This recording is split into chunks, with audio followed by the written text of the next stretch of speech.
सभी साथियों को प्रणाम। साथियों, आज मैं कुछ कलेक्शन लेकर के आया हूँ। इससे पहले भी इनमें से कुछ एक क्वेश्चन आप लोगों को कराए गए थे, ताकि आप लोगों का एक बार रिवीजन हो जाए। और इसका लिंक मैं आप लोगों को अपने टेलीग्राम चैनल के माध्यम से दे दूँगा। वहाँ से आप लोग इसका PDF भी ले सकते हैं। और फ्रेंड्स, अगर आपने मेरा चैनल सब्सक्राइब नहीं किया तो सब्सक्राइब कर लीजिए, शेयर करिए अपने दोस्तों में, ताकि अधिक से अधिक लोग इसका लाभ उठा सकें। ख़ास तौर से राजस्थान लाइब्रेरियन एग्ज़ाम के लिए ये वीडियो अभी जो हाल ही में दी जा रही हैं, बहुत ही इम्पोर्टेंट वीडियो हैं। तो बाकी सभी एग्ज़ाम में आने वाली हैं, ऐसा नहीं कि अदर एग्ज़ाम में नहीं आएगी। कैटलॉग शब्द इनमें से किस अभिव्यक्ति के संयोजक से प्राप्त किए गए हैं? तो दोस्तों, ये काटा प्लस लोगस से हुए। कैटलॉग जब दो या दो से अधिक पुस्तकालयों के संग्रह का प्रतिनिधित्व करते हैं, निम्न में से क्या कहा जाता है? तो दोस्तों, उसको संघ सूची कहा जाता है ना फ्रेंड्स। और पेन को थोड़ा पतला करता हूँ। वर्गीकृत सूची संहिता क्या है? किसके द्वारा वर्गीकृत की गई है? भारत की प्रथम वर्गीकृत सूची संहिता है। रेमिफिकेशन का तात्पर्य क्या है दोस्तों? विषय का विभाजन और उपविभाजन है। निम्न में से उस चिन्ह को चुनिए जिसका प्रयोग द्विबिंदु वर्गीकरण एवं दशमलव वर्गीकरण में होता है। तो दोस्तों, डॉट का प्रयोग दोनों वर्गीकरण पद्धति के अंतर्गत होता है। वर्गीकरण की गतिविधियों में 04 चरणों को कहते हैं। तो दोस्तों, हम उसको वैचारिक धरातल कहते हैं। और एवरेजेड दशमलव वर्गीकरण पद्धति के नवीनतम संस्करण को बताइए। तो दोस्तों, 15वां संस्करण इसका जो है संक्षिप्त और अपग्रेड संस्करण है। नेक्स्ट क्वेश्चन है, दशमलव वर्गीकरण पद्धति के 20वें संस्करण की प्रमुख उपलब्धियां हैं। इसका 1993 में CD रोम पर जारी किया गया है। इलेक्ट्रॉनिक वर्जन का नाम क्या है? इलेक्ट्रॉनिक DB के नाम से इसको जानते हैं। दशमलव वर्गीकरण पद्धति के 21वें संस्करण में कुल कितने खंड थे? तो फ्रेंड्स, 21वें संस्करण में हमारे 3 खंड थे। दशमलव वर्गीकरण पद्धति के 21वें संस्करण में इलेक्ट्रॉनिक वर्जन का नाम निम्न में से क्या था? DB4 विंडो था। नेक्स्ट क्वेश्चन है, फिनिक्स शेड्यूल किसका पार्ट है? तो दोस्तों, फिनिक्स शेड्यूल DDC का दशमलव वर्गीकरण पद्धति का पार्ट है। एंग्लो अमेरिकन कैटलॉगिंग रूल्स 2 के अनुसार मुख्य प्रविष्टि बनाने के दौरान प्रत्येक क्षेत्र पहले क्षेत्र के अलावा की गई शुरुआत तथा पूर्ण विराम स्पेस डैश स्पेस नया अनुच्छेद शुरू होने से पूर्व निम्न चिन्ह का प्रयोग करते हैं, है ना दोस्तों? पूर्ण विराम स्पेस डैश स्पेस। परिग्रहण पंजी में पुस्तकों की प्रविष्टि निम्न में से किसके अनुसार होती है? पुस्तकालय में प्राप्त होने की तिथि से। किसी संगठन के द्वारा पत्रिकाओं की रिकॉर्ड रखने के लिए कार्डेक्स प्रणाली विकसित की गई है भारत के रेमिंगटन रैंड के द्वारा।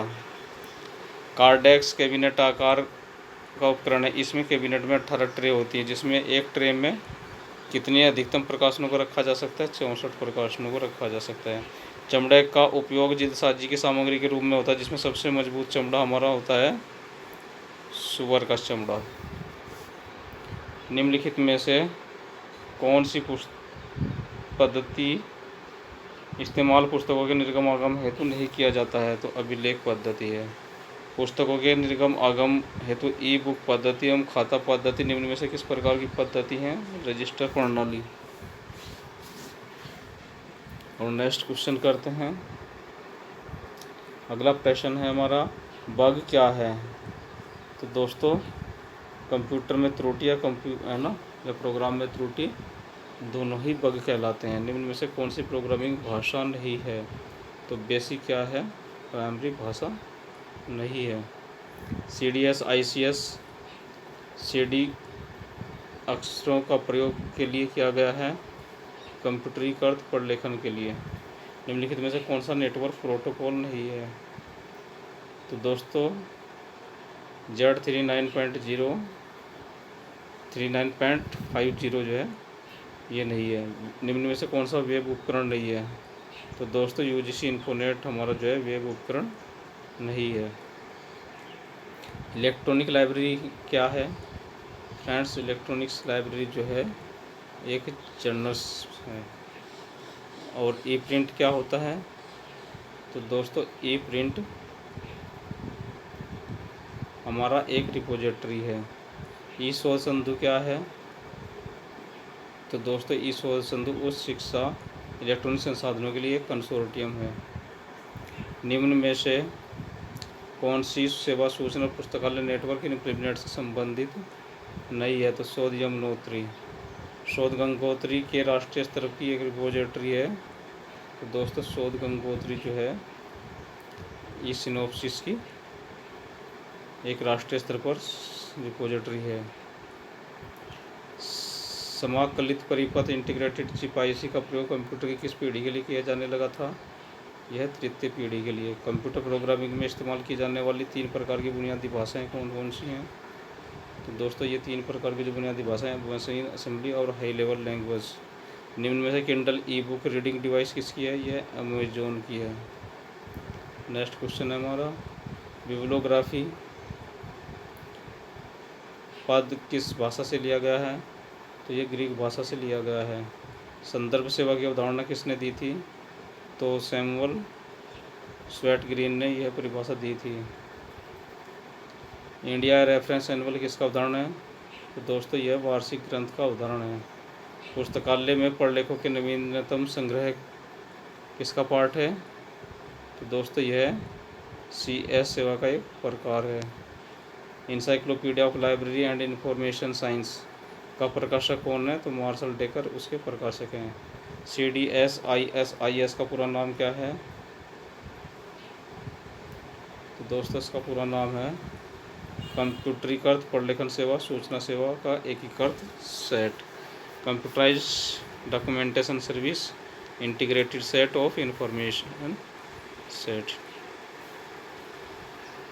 ई पाठशाला एक परियोजना है इनफिलिपनेट की।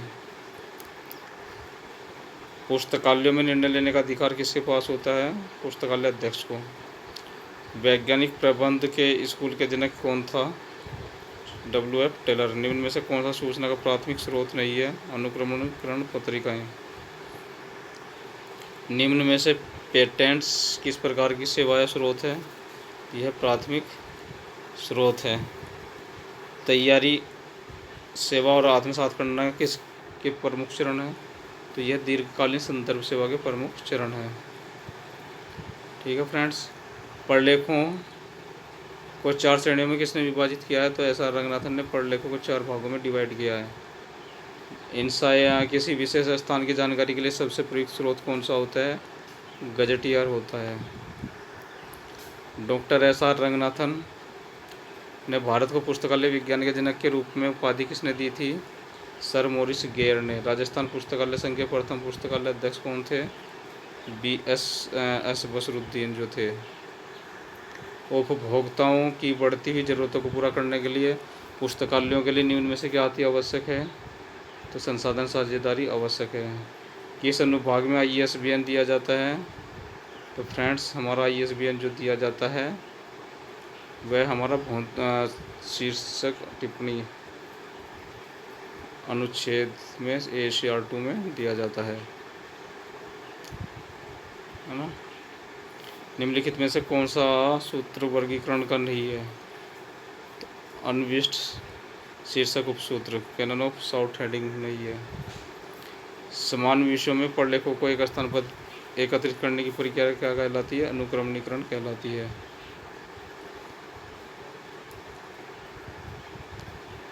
और फ्रेंड्स RRLF का मुख्यालय कहाँ है? तो राजा राम मोहन राय लाइब्रेरी फाउंडेशन का कलकत्ता में ऑफिस है।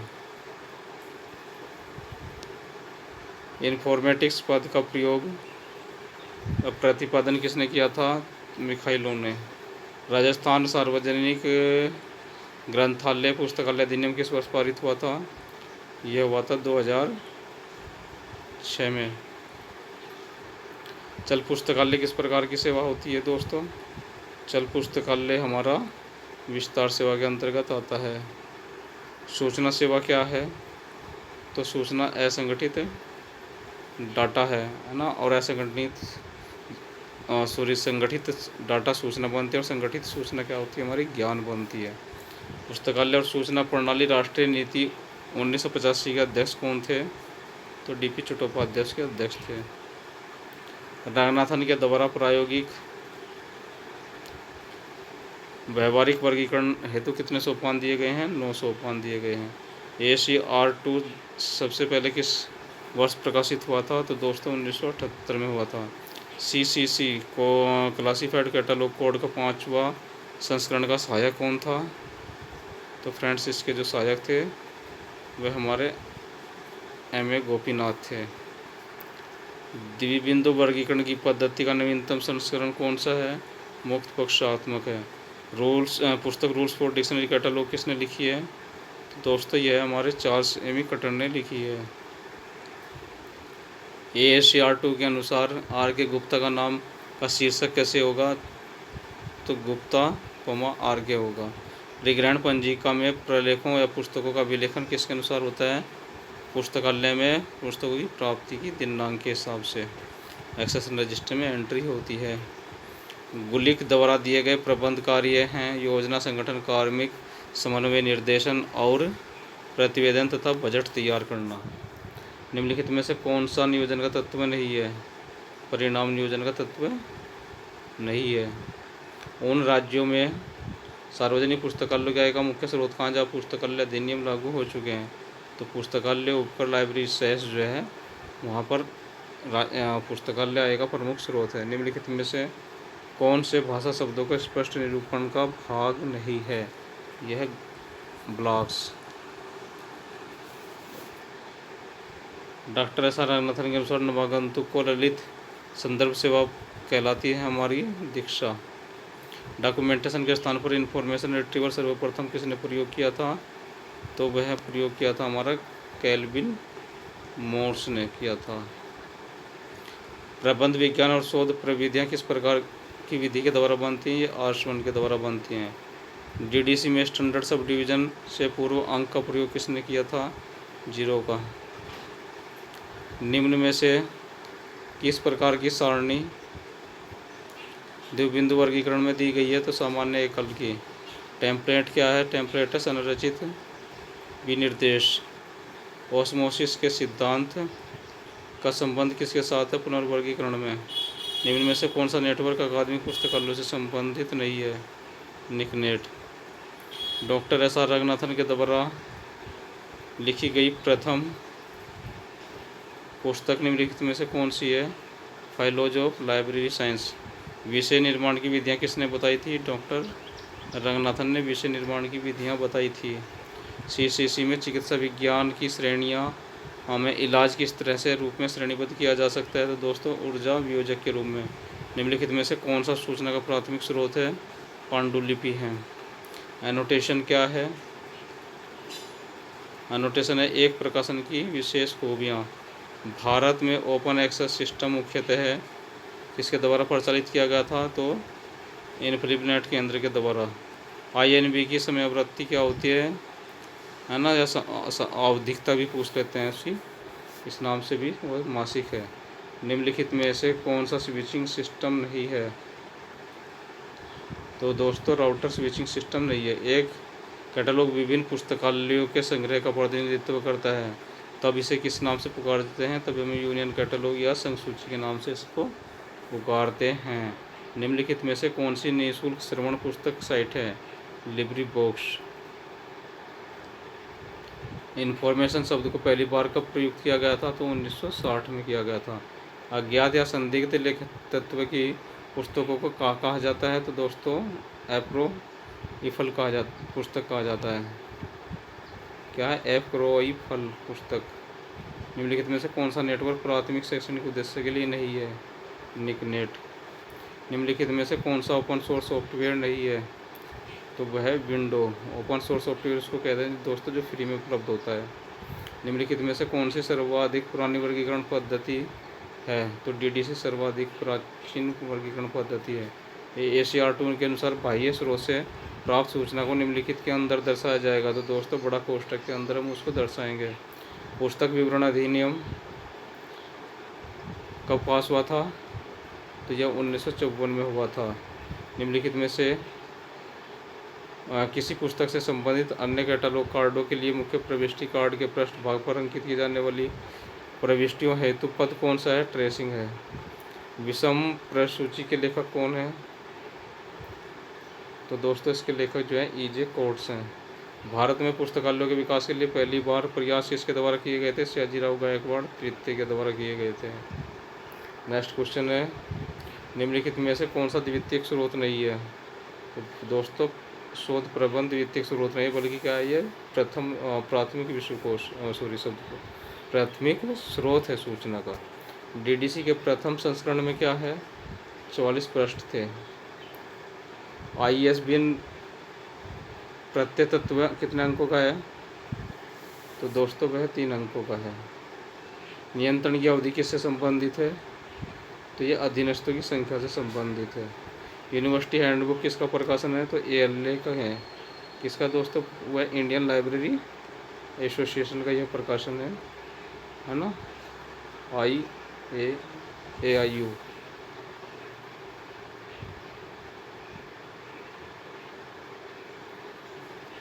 SDI किस प्रकार की सेवा है? SDI हमारी CS ही तरह की सेवा है। सुश्री मार्गरेट मान का नाम निम्नलिखित में से किससे संबंधित है? तो दोस्तों ये वर्गीकरण से संबंधित है। परिग्रहण कार्य में क्या किया जाता है? तो दोस्तों अधिग्रहण अवाप्ति विभाग डेटा के रूप में जाना जाता है मेटा डाटा। विषय वर्गीकरण को प्रारंभिक रूप से किसके द्वारा प्रतिपादित किया गया था? JD ब्राउन के द्वारा। DDC वर्गों के विभाजन का पहले से ही आधारित है। तो दोस्तों ये फ्रांसिस बेकन के अधिनियम के 3 स्रोतों पर आधारित है।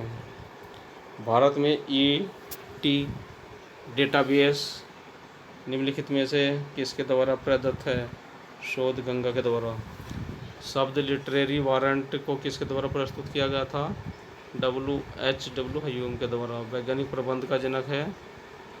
तो दोस्तों वैज्ञानिक प्रबंध का जो जनक है हमारा वह WF टेलर है। भारत में राष्ट्रीय स्तर पर पुस्तकालय सूचना नीति लागू करने वाला संगठन कौन सा है? RRRF। यूनेस्को का प्रधान कार्यालय कहाँ स्थित है? तो यूनेस्को का पेरिस में फ्रांस के अंदर है। और दिल्ली लाइब्रेरी पब्लिक लाइब्रेरी को स्थापना में यूनेस्को का बहुत बड़ा योगदान है। OPEC का पूरा नाम है ऑनलाइन पब्लिक एक्सेस कैटलॉग या सूचीकरण है ना। ACR 2 के अध्याय 12 ने ACR 2 2002 में अपना नाम परिवर्तित कर लिया है। इसका नाम क्या है दोस्तों? अब कंस्टिट्यूइंग रिसोर्सेज। पुस्तकों की मांग एवं प्रदान सिद्धांत किससे जुड़ा है? मैकॉल्बिन से जुड़ा है। निम्नलिखित में से कौन सा द्वितीयक स्रोत नहीं है? तो दोस्तों शोध प्रबंध। कैटलॉग शब्द इनमें से ग्रीक अभिव्यक्ति के संयोजन से प्राप्त हुआ है, काटा प्लस लोगस से। पुस्तकालय अध्यक्षता के 8 केंद्रीय मूल्यों की पहचान किसके द्वारा की गई थी? माइकल गोरमैन के द्वारा की गई थी। थ्योरी X और थ्योरी Y का सिद्धांत किसने दिया था? यह डगलस नहीं है, डगलस मैकग्रेगर ने ही दिया था। DDC के 21वें संस्करण में कितने खंड हैं? 4 खंड है। खुदाबख्श ओरिएंटल सार्वजनिक पुस्तकालय कहाँ स्थित है? तो ये पटना में स्थित है। पाठकों के निजी सामान को पुस्तकालय में कहाँ रखा जाता है? दरवाजे पर प्रॉपर्टी काउंटर में रखा जाता है। निम्नलिखित में से पुस्तकालय विज्ञान के किस नियम को पुस्तकें सभी के लिए असंगत है? द्वितीय नियम के द्वारा। शोध पत्रिकाओं में प्रकाशित लेख हैं प्राथमिक स्रोत। ग्रंथना एक आधिकारिक प्रकाशन किसका है? तो दोस्तों ये राजा मोहन नायक ग्रंथालय प्रतिष्ठान का प्रकाशन है ग्रंथना। INB का पूरा नाम क्या है? भारतीय राष्ट्रीय ग्रंथ सूची, इंडियन नेशनल बिब्लियोग्राफी। ग्रंथ परख संयोजन की पहली बार किसने था। इसका किससे संबंध है दोस्तों? MM केसलर से। कौन सा पुस्तकालय समाज के सभी लोगों को सेवा प्रदान करता है? सार्वजनिक पुस्तकालय। ISBN का प्रत्यय तत्व कितने अंकों का है? 3 अंकों का है। वैज्ञानिक प्रबंध के जनक कौन है दोस्तों? हमारे FW टेलर हैं। जल्दसाजी प्रक्रिया के प्रथम चरण में खंडों को सभी भागों या पन्नों पर सर्वप्रथम सही अनुक्रम में व्यवस्थित किया जाता है समाकलन के द्वारा। भारत में राष्ट्रीय पुस्तकालय कहाँ स्थित है? कलकत्ता में। परिग्रहण पंजिका का मानक आकार क्या है? तो दोस्तों एक्सेशन रजिस्टर का मानक आकार है 16 इंच गुणा 13 इंच। भारतीय पुस्तकालय संघ का प्रमुख कार्यालय कहाँ पर है? यह दिल्ली में है। पुस्तकालय उपकर किससे संबंधित होता है? हमारे सार्वजनिक पुस्तकालयों से। सूचना का अधिकार विधेयक कब भारतीय संसद के द्वारा अधिनियमित किया गया था? 13 जून 2005 को। रंगनाथन की पदावली लेटेंट फेसेट है छिपा पक्ष। संसाधन सहभागिता का अर्थ होता है हमारा पुस्तकालय सहयोग। निम्न में से पुनर्निवेशन मैकेनिज्म किसकी सेवा का हिस्सा है? तो यह SDI चयनित सूचना प्रसार सेवा का एक हिस्सा है। मुख्य वर्ग जर्नल या बिब्लियोग्राफी के खंड पक्ष परिसूत्र का है P, P2, P3, P4। ग्रंथालय वर्गीकरण की प्रजातियों को किस नाम से जाना जाता है? तो दोस्तों इसको जो है पक्षात्मक परिणामात्मक जाना जाता है। मुख्य वर्ग और साहित्य के पक्ष परिसूत्र में 4 पक्ष क्रम से किसे दर्शाते हैं? भाषा, स्वरूप, लेखक और कृति संख्या को। सहायक क्रम का सिद्धांत निम्न में से किससे संबंधित है? तो यह हमारे वर्गीकरण से संबंधित है। ग्रंथांक परिसूत्र में C किसे दर्शाता है? प्रति संख्या को दर्शाता है। ग्रंथांक परिसूत्र में V का किसका योजक चिन्ह है? V। तो दोस्तों जो V योजक चिन्ह है वह हमारा डॉट। वर्गीकरण पद से क्या तात्पर्य है? तो वर्गीकरण समूहों को कृत्रिम अंकों द्वारा प्रस्तुत करना है। किसी विषय वस्तु को 2 भागों में विभाजन करने को क्या कहते हैं हम? द्विवीय विभाजन या डेकाटोमी।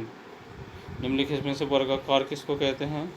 जो पुस्तकों को वर्गांक देने वाले को, और जो वर्गीकरण का निर्माण करता है उसको व्याकरणाचार्य कहते हैं। तो फ्रेंड्स ये मोस्ट इम्पोर्टेंट क्वेश्चन थे। ये बहुत सारे एग्ज़ाम में बार बार रिपीट हो चुके हैं। इनमें से देखा आपने कि किसी पेज कोई क्वेश्चन 2-3 बार आ चुका है। तो ये अलग अलग परीक्षाओं से लिए गए प्रश्न हैं, आप लोगों के लिए बहुत ही उपयोगी साबित होंगे। ध्यानपूर्वक पढ़िए। अगर आपने अभी तक बेल आइकन को नहीं दबाया तो बेल आइकन को दबा लीजिए ताकि सही समय पर सही नोटेशन, सही जानकारी आपको मिलती रहे। नमस्ते, बाय बाय।